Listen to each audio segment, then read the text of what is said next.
ওং নমো ভগবতে বাসুদেবায়। জয় শ্রীকৃষ্ণ। রাধে রাধে। বন্ধুরা, আজ 25শে জানুয়ারি, 11ই মাঘ, শনিবার। আজকের দিনে সম্পন্ন হচ্ছে মাঘ মাসের কৃষ্ণপক্ষের শর্তিলা একাদশী। অনেকেই হয়তো আজকের দিনে এই ব্রত পালন করছেন। যারা একাদশীর ব্রত পালন করছেন তারা নিশ্চয়ই জানেন যে একাদশীর ব্রত কথা শ্রবণ করা অবশ্যই কর্তব্য, না হলে ব্রত সম্পন্ন হয় না। বন্ধুরা, যারা এই শর্তিলা একাদশী পালন করছেন খুবই ভালো, কিন্তু যারা কোনো কারণে এই শর্তিলা একাদশী পালন করতে পারছেন না, তারা যদি আজকের দিনে এই শর্তিলা একাদশীর ব্রত কথাটি শ্রবণ করে ভগবান শ্রী বিষ্ণু ও শ্রীকৃষ্ণের উদ্দেশ্যে একটি ঘিয়ের প্রদীপ প্রজ্বলন করে সামান্য তিল অর্পণ করতে পারেন, তাতেও এই ব্রতের ফল অনেকাংশেই লাভ করা যায়। তাই বন্ধুরা, আজ আপনি এই শর্তিলা একাদশী ব্রত পালন করুন আর নাই করুন, আজকের দিনের এই শর্তিলা একাদশীর ব্রত কথাটি শ্রবণ করে ভগবান শ্রীকৃষ্ণের উদ্দেশ্যে সামান্য তিল অবশ্যই নিবেদন করুন। সঙ্গে জ্বালান একটি প্রদীপ। আশা করছি দর্শক বন্ধুরা, এই শর্তিলা একাদশীর ব্রত কথাটি শ্রবণ করে আপনাদের ভালো লাগবে। শুরু করছি মাঘ মাসের কৃষ্ণপক্ষের শর্তিলা একাদশীর ব্রত কথা। হে কৃষ্ণ করুণা সিন্ধু দীনবন্ধু জগৎপথে, গোপেশু গোপিকাকান্ত রাধাকান্ত নমস্তুতে। জয় শ্রীকৃষ্ণ। রাধে রাধে। মহারাজ যুধিষ্ঠির ভগবান শ্রীকৃষ্ণকে বললেন, হে জগন্নাথ, মাঘ মাসের কৃষ্ণপক্ষের একাদশী তিথির নাম কি এবং তার বিধি বা কি, তার কি ফল, সবিস্তারে তা কৃপা করে বর্ণনা করুন। তদুত্তরে ভগবান শ্রীকৃষ্ণ বললেন, হে রাজন, এই একাদশী শর্তিলা নামে জগৎ বিখ্যাত। এক সময় দালভ্য ঋষি মুনিশ্রেষ্ঠ পুলস্তকে জিজ্ঞাসা করেন, মর্তলোকে মানুষেরা ব্রহ্মহত্যা, গোহত্যা, অন্যের সম্পদ হরণ আদি পাপ কর্ম দ্বারা নরকে গমন করে, যাতে তারা নরক গতি থেকে রক্ষা পায়, তা যথাযথভাবে আমাকে উপদেশ করুন। অনায়াসে সাধন করা যায় এমন কোন কাজের মাধ্যমে যদি এই পাপ থেকে উদ্ধার হওয়ার তাদের কোনো উপায় থাকে, তা আমার কাছে সবিস্তারে বর্ণনা করুন। ঋষি পুলস্ত তখন বললেন, তুমি আমাকে একটি উত্তম গোপন বিষয়ের প্রশ্ন করেছ। মাঘ মাসে শুচি, জিতেন্দ্রিয়, কাম ক্রোধ আদি শূন্য হয়ে স্নানের পর সর্বদেবেশ্বর শ্রীকৃষ্ণের পূজা করবে। পূজাতে কোনো বিঘ্ন ঘটলে কৃষ্ণ নাম স্মরণ করবে। রাত্রিতে অর্চনাতে হোম করবে। তারপর চন্দন, অগ্রুর, কর্পূর, শর্করা প্রভৃতি দ্বারা নৈবেদ্য প্রস্তুত করে ভগবানকে নিবেদন করবে। কুষ্মাণ্ড, নারকেল অথবা 100 গুবাক দিয়ে অর্ঘ্য প্রদান করবে।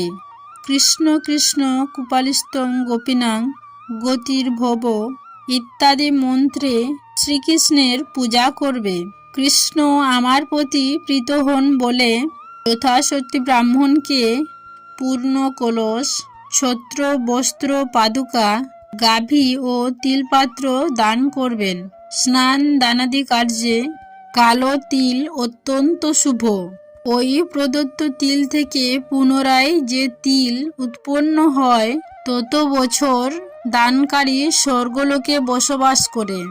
তিল দ্বারা স্নান, তিল শরীরে ধারণ, তিল জলে মিশিয়ে তা দিয়ে তর্পণ, তিল ভোজন এবং তিল দান, এই 6 প্রকার বিধানে সর্ব পাপ বিনষ্ট হয়ে থাকে।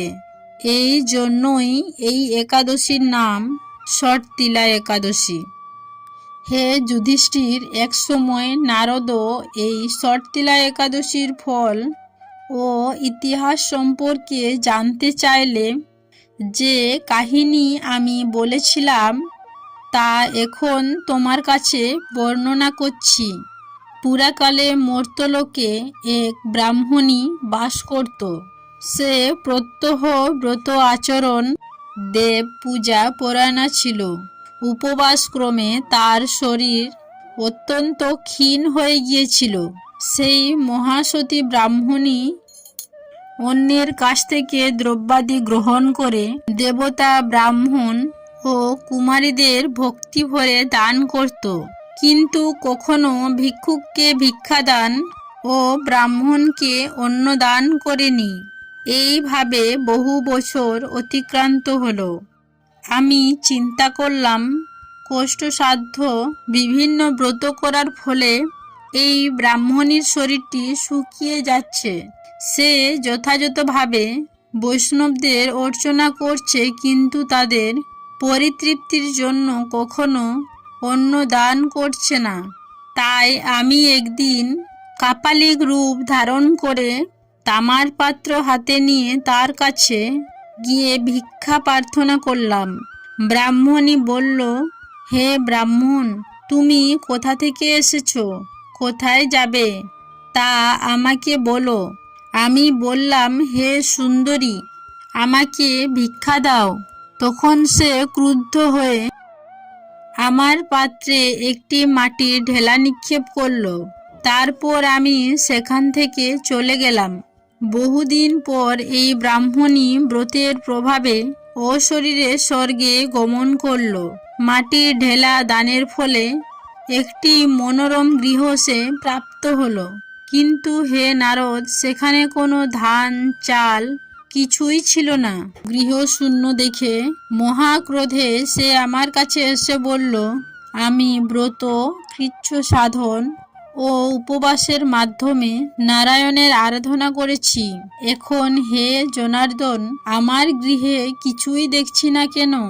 হে নারদ, তখন আমি তাকে বললাম, তুমি নিজ গৃহে দরজা বন্ধ করে বসে থাকো। মর্ত্যলোকের মানব সশরীরে স্বর্গে এসেছে শুনে দেবতাদের পত্নীরা তোমাকে দেখতে আসবে, কিন্তু তুমি দরজা খুলবে না।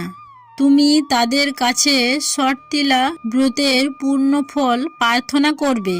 যদি তারা সেই ফল প্রদানে রাজি হয় তবেই দরজা খুলবে। এরপর দেবপত্নীরা সেখানে এসে তার দর্শন প্রার্থনা করল।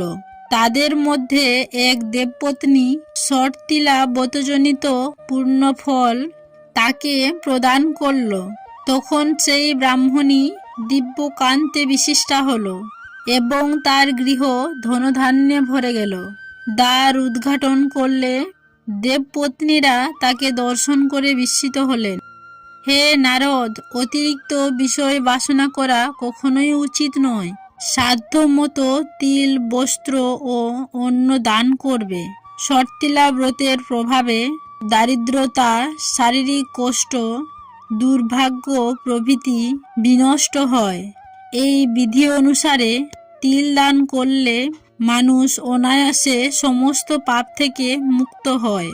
এই বলে ভগবান শ্রীকৃষ্ণ ষটতিলা একাদশীর ব্রতকথা সমাপ্ত করলেন। আশা করছি দর্শক বন্ধুরা, এই ষটতিলা একাদশীর ব্রতকথাটি শ্রবণ করে আপনাদের ভালো লেগেছে। বন্ধুরা, আজকের দিনে অবশ্যই তিলের ব্যবহার করুন। তিল দিয়ে স্নান দান, তিল খাওয়া, তিল দিয়ে তর্পণ, যে কোনো একটি তিলের ব্যবহার আজকের দিনে পারলে অবশ্যই করুন এবং তার সঙ্গে এই ব্রত কথাটি শ্রবণ করে ভগবান শ্রীকৃষ্ণের উদ্দেশ্যে একটি প্রদীপ প্রজ্বলন করুন। সকলে ভালো থাকুন, সুস্থ থাকুন, এই কামনা করে আজকের মতো ভিডিওটি এখানেই শেষ করলাম। নমস্কার ও ধন্যবাদ। ঈশ্বর আপনাদের মঙ্গল করুন।